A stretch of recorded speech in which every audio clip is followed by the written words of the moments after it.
On March 8, 1965, 3,500 Marines were deployed to Vietnam, marking the beginning of the U.S. ground war. By the end of 1965, almost 200,000 Americans were in the country. When the war ended in 1975, nearly 3 million Americans had served in the conflict, and more than 58,000 lost their lives. Up next, the Screaming Eagles in Vietnam, a U.S. Army The Big Picture episode documenting the activities of the 101st Airborne Division from its arrival in the spring of 1965 through January of 1967. Okay, move out.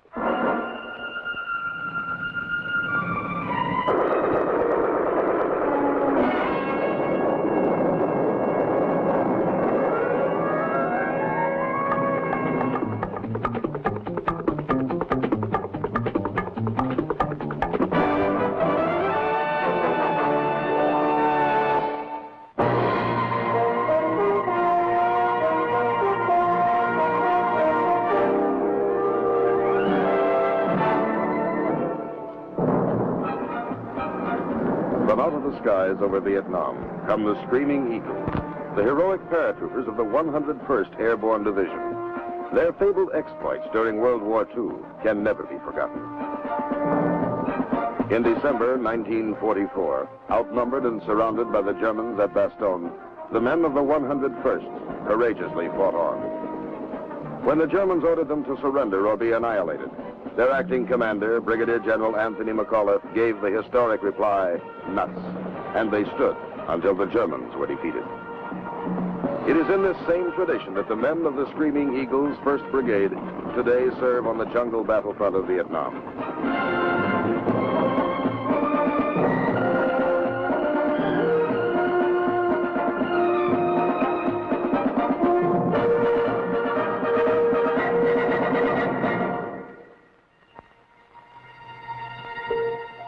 On a warm spring day in 1965, several Army aviation companies arrive in Vietnam aboard the carrier USS Iwo Jima.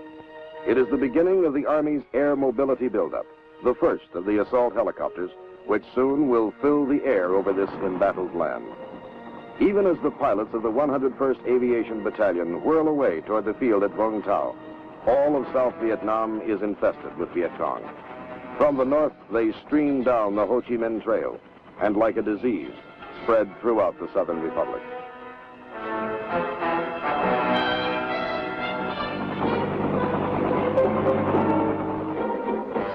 Into this setting come the first of the Screaming Eagles, the aviation crews of Company A, forerunners in the massive American military buildup to stop the communist enemy. For the Republic, this is a time of desperation.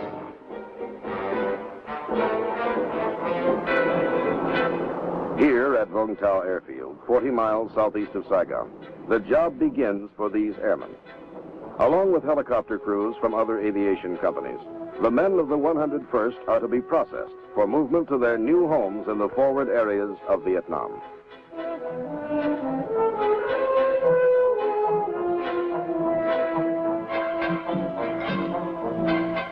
Their mission now is to create the helicopter bases from which U.S. Army forces can be flown into combat against the Viet Cong.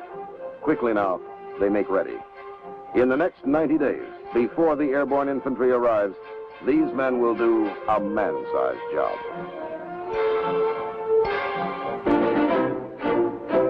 On the 29th of July, 1965, the 1st Brigade of the 101st Airborne Division arrives at Cam Ranh Bay.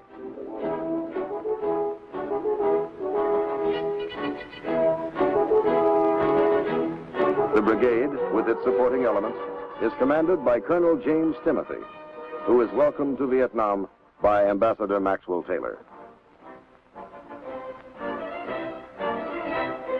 And by General William Westmoreland. In the ceremonies which follow, Colonel Timothy gets his first look at the strife-torn shores of Vietnam. And for the first time, the brigade unfurls the proud emblem of freedom over the land it is here to protect.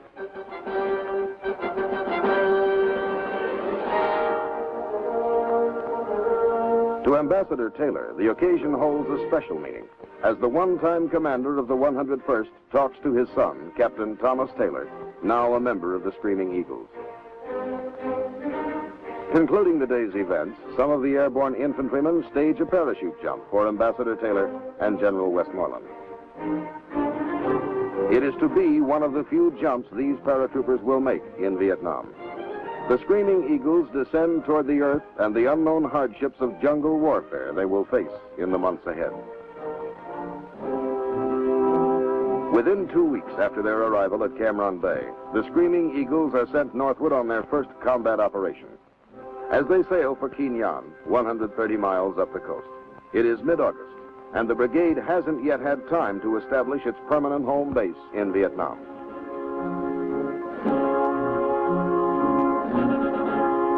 While the Vietnamese are celebrating the Lantern Festival, the men of the 327th and 502nd are moving inland from Quien Nhân to An Khê in the Central Highlands. Their mission is to clear and secure the An Khê area as a base camp for the U.S. 1st Cavalry Division Air Mobile, which will be arriving from the United States in a matter of days. At Baeo Mang Pass, overlooking An Khê, the landings begin. After months of special training at Fort Campbell, Kentucky, this is it, the moment every man knew would come. A Viet Cong main force battalion has been reported in the area, and the airborne infantrymen expect instant contact.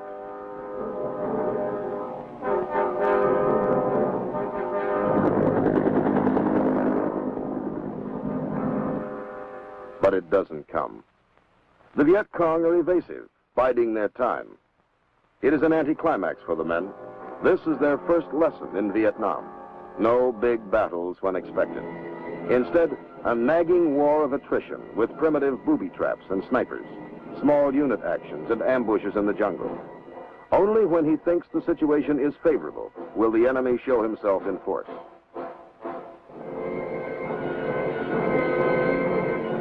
So the long, hard task of ferreting out the communist enemy begins. And the Screaming Eagles are good at their job. By the end of September, they will kill 600 Viet Cong. It will be a difficult thing, and some of these airborne fighting men will die. But the job, for this time, will be done. As the advance elements of the 1st Cavalry Division begin arriving at An Khê, they commence taking over the area secured by the Screaming Eagles. Finally, the men of the 101st Airborne are free to head south and establish their own home base in Vietnam.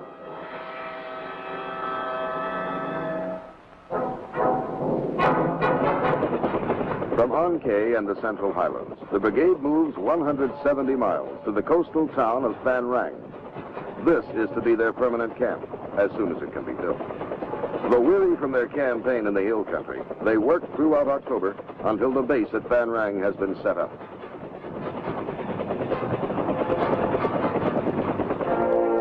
General Westmoreland visits the Screaming Eagles on Thanksgiving Day, 1965, and inspects the camp at Phan Rang. He is pleased with their performance at An Khê and congratulates them on a job well done. Even as he returns to Saigon, the brigade is conducting local search and clear operations. As the new year begins, the entire brigade is deployed to Tuy Hoa, 100 miles to the north in Phu Yen province. Known as the Rice Bowl, this is the richest rice-growing region in central Vietnam. From this fertile area come crops to feed all the people of central Vietnam.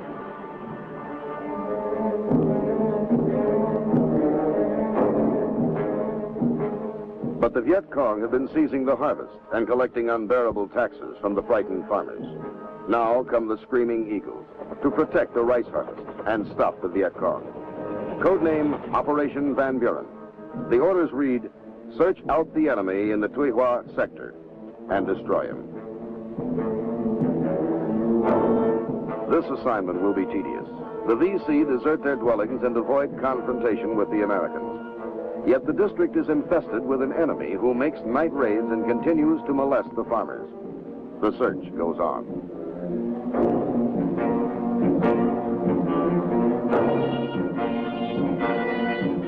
Brigadier General Willard Pearson takes over command of the Screaming Eagles on the 29th of January, 1966. He steps up the pressure on the Viet Cong. Fire!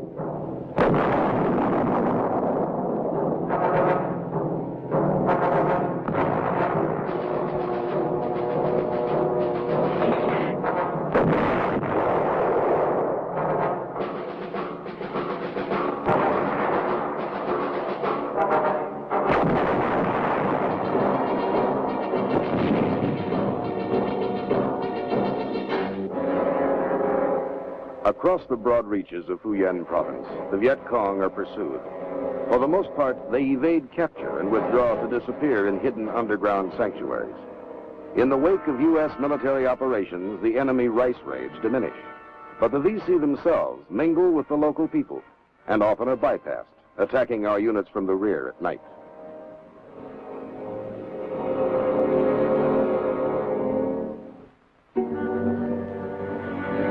On 8 February, the Deputy Commander of the U.S. Military Assistance Command, Vietnam, Lieutenant General John Hankes, comes to Tuy Hoa to personally evaluate the situation.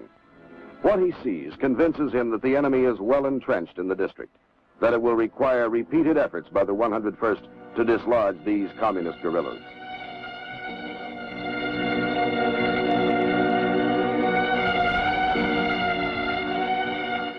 Operation Van Buren becomes Operation Harrison. February becomes March, and daily the Screaming Eagles patrol the jungles and foothills surrounding the rice fields of Tuy Hoa. Enemy main force headquarters are located and hit by the U.S. Air Force with B-52 bombing raids. The men of the brigade go in to check the results and prepare field reports for Air Force intelligence.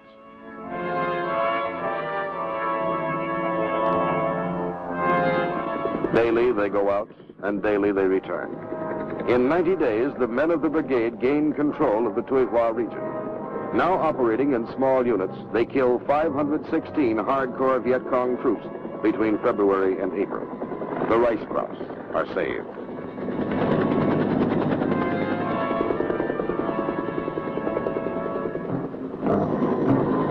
Once, early in March, the men of the brigade receive a surprise visit from one of Hollywood's movie heroes, Robert Mitchum. During this enjoyable interlude, there is talk about the glamorous girls of the film world.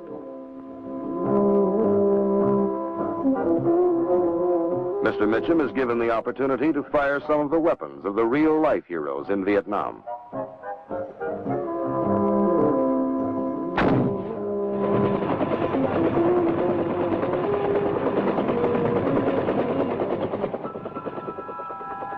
In mid-April 1966, the 2nd Battalion of the 327th is left to guard the rice harvest at Tuy Hoa, and the rest of the brigade moves out on Operation Austin. 2 weeks in the area around Phan Thiet, then onward to Nang Co, near the Cambodian border. Here, where the Ho Chi Minh Trail enters South Vietnam, the Screaming Eagles meet the 141st Regiment of the North Vietnamese Army. For a while, the fighting is intense.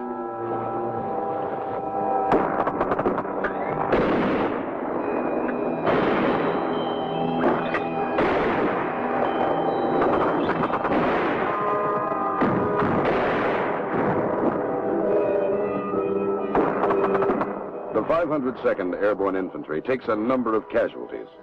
It takes 6 days, from the 14th to the 20th of May, for the U.S. paratroopers to drive the North Vietnamese aggressors out of their positions in the foothills of Nang Co. The communist regulars are well disciplined, well equipped, and tenacious.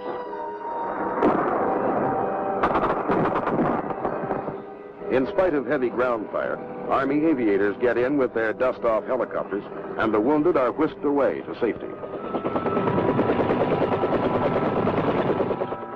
This is the enemy. When he was captured, he was carrying a machine gun made in Czechoslovakia. He won't be using it again. As for his comrades, they have been put to rout, and in their hasty flight, they have dropped their arms. Over 100 of the North Vietnamese lie dead in the mountains. Victory at Nang Co is ours.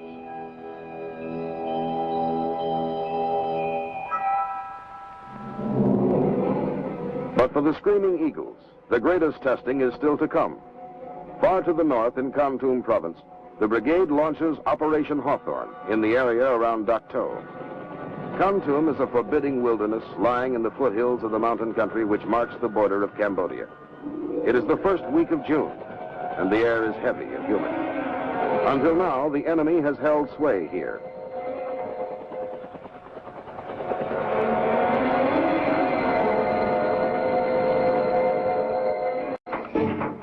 "30 miles north of the little town of Dak To, the airborne engineers erect a crude bridge. A few miles beyond lies an American Special Forces camp. It has been under siege by the Viet Cong for nearly a week. Supplies and ammunition are badly needed, and relief troops must get through. The first of the trucks begins crossing.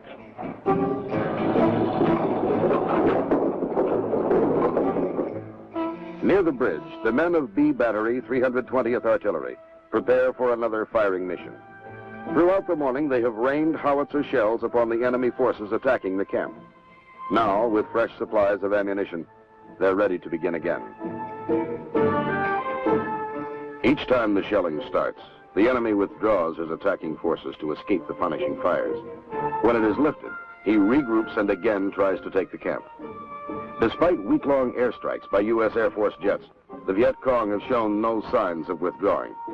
But the artillery fire, directed by those defending the outpost, is having a telling effect.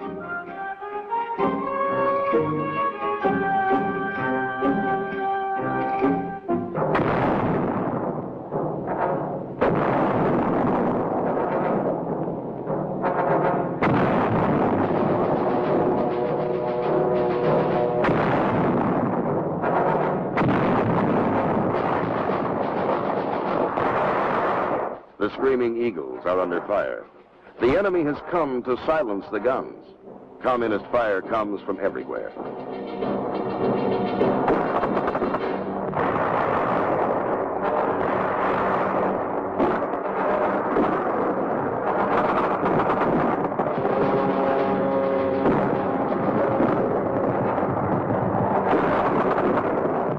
Out there, the enemy is creeping in. He will try to overrun the American positions. The waiting is agony.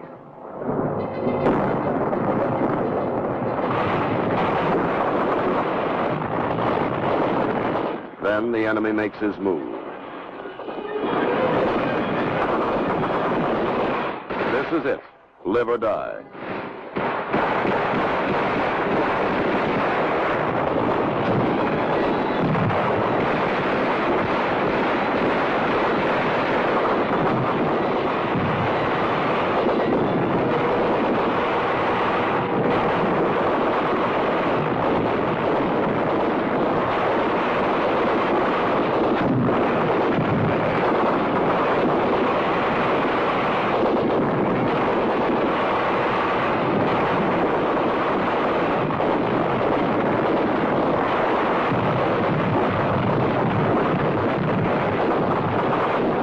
In the forefront, General Pearson, the boss, here in hell. From Bastogne to Vietnam, the tradition remains unbroken, magnificent. The Screaming Eagle.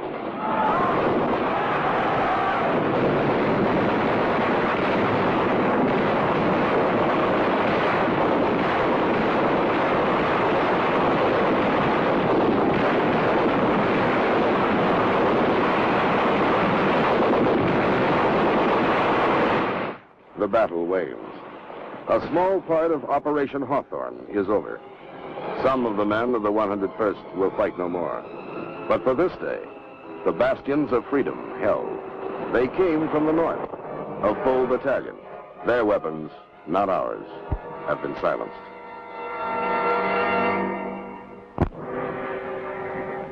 Throughout the oppressive days and nights of June 1966, Operation Hawthorne continues. In the violent conflict which rages in Kontum province, the Screaming Eagles repeatedly beat back prize troop units of the North Vietnamese Army. In 16 straight days of combat, the brigade envelops the 24th North Vietnamese Army Regiment, and more than 500 of the communist aggressors are killed. It is the largest single battle of the war for the men of the 101st.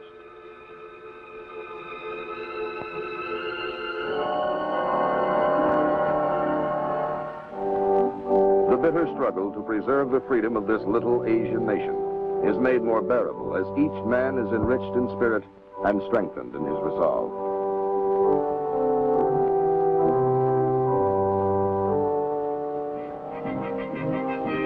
At last, the fighting is done.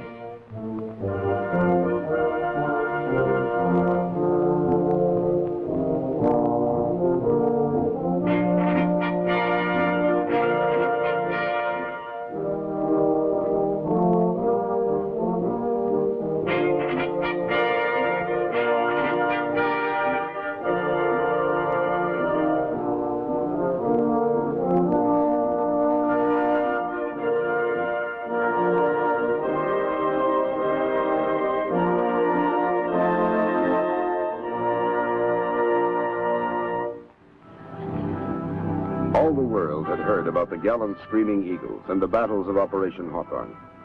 In recognition of their outstanding victory in Kon Tum province, the premier of South Vietnam, Nguyen Cao Ky, comes to the little town of Dak To. Premier Ky and the deputy premier express the gratitude of their nation in a way that fighting men can understand.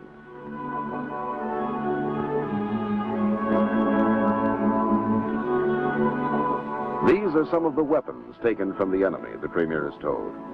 In the hands of the communists, the arms of China, Poland, Czechoslovakia, Russia, and even a variety of United States, French, and British weapons, which had fallen into those same enemy hands. Living evidence of the North Vietnamese regular army, 6 out of the 22 taken alive by the Screaming Eagles. Premier Ky confronts the aggressors.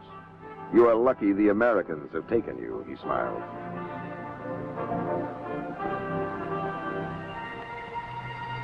On the 21st of July, following surveillance operations along the Laotian and Cambodian borders, the brigade returns to Tuy Hoa. A new operation labeled John Paul Jones gets underway. Its purpose is to open and secure a 16-mile stretch of National Highway 1 between Tuy Hoa and Vung Ro Bay on the coast. The accomplishment of this mission will speed up logistic support of the Tuy Hoa area by permitting ships to unload at the nearby bay.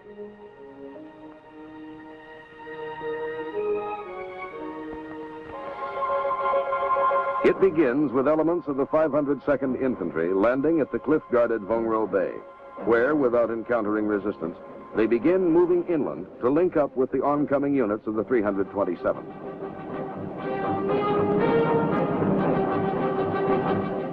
The inland forces push forward, securing the highway and sweeping the adjoining countryside. Supported by helicopter gunships, heliborne assault troops clean out the operational zone within 6 weeks. By early September 1966, they have secured Vung Ro Bay and Highway 1 north to Tuy Hoa. Sweeping through the mountains, the brigade captures 40 North Vietnamese and Viet Cong and kills 209 others.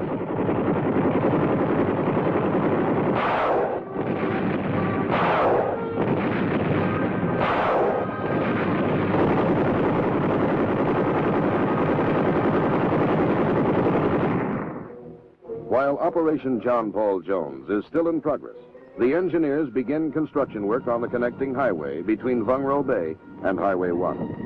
The Screaming Eagles have done their job well, and a new seaport is born.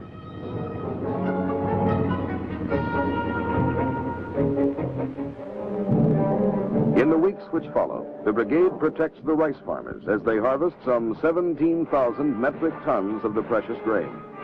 Once again, the Tuy Hoa sector becomes a battlefield, and the Viet Cong suffer heavy losses, with 239 killed and 42 captured.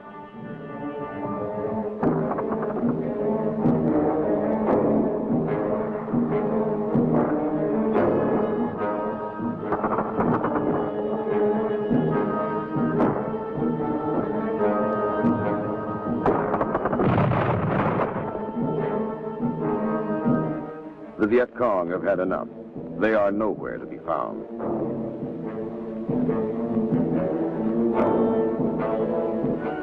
"11 Vietnamese are found, however, in a Viet Cong prison camp. They have apparently received no medical attention while in the hands of the communists. Held by the Viet Cong for several months, their ailments range from open sores and skin infections to malnutrition, as well as deformities caused by unset broken bones. This man, a former Viet Cong who defected to the Republic and was later captured by the VC, cannot tell of his unspeakable nightmare with the enemy. On the 9th of December, the odyssey of the brigade continues. From Tuy Hoa, back up north to Kon Tum province. The Viet Cong have been cleared from Phu Yen province by this time, and the Screaming Eagles are moved to the north in a record 48 hours by the U.S. Air Force.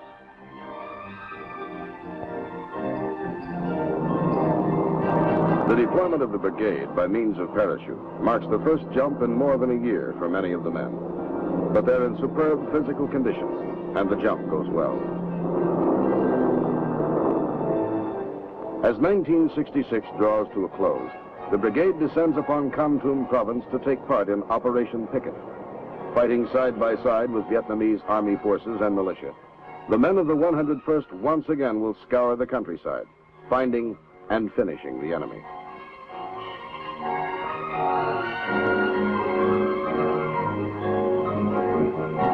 The operations in Kon Tum province continue until the 21st of January, 1967. Then, after more than a year's absence from their home base at Van Rang, the brigade is ordered back for a rest. It seems a long time since the LSTs first moved the brigade up to Kin Yong as they headed for their first combat around An Khie. Now, the LSTs are taking them home.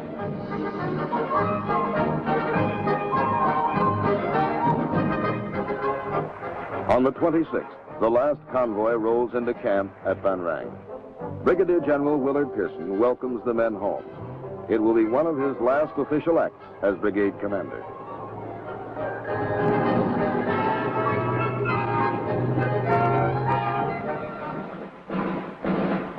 Two days later, General Pearson transfers command of the 1st Brigade, 101st Airborne Division, to the new brigade commander, Brigadier General S.H. Matheson. The battle-hardened troops watch with solemn pride as Lieutenant General Engler pins the Legion of Merit on the uniform of their departing commander. So the Screaming Eagles bid farewell to the commander who led them in 14 combat operations from one end of Vietnam to the other. For the Screaming Eagles, as for the rest of the United States military forces in Vietnam, the valiant effort to keep that young nation free continues.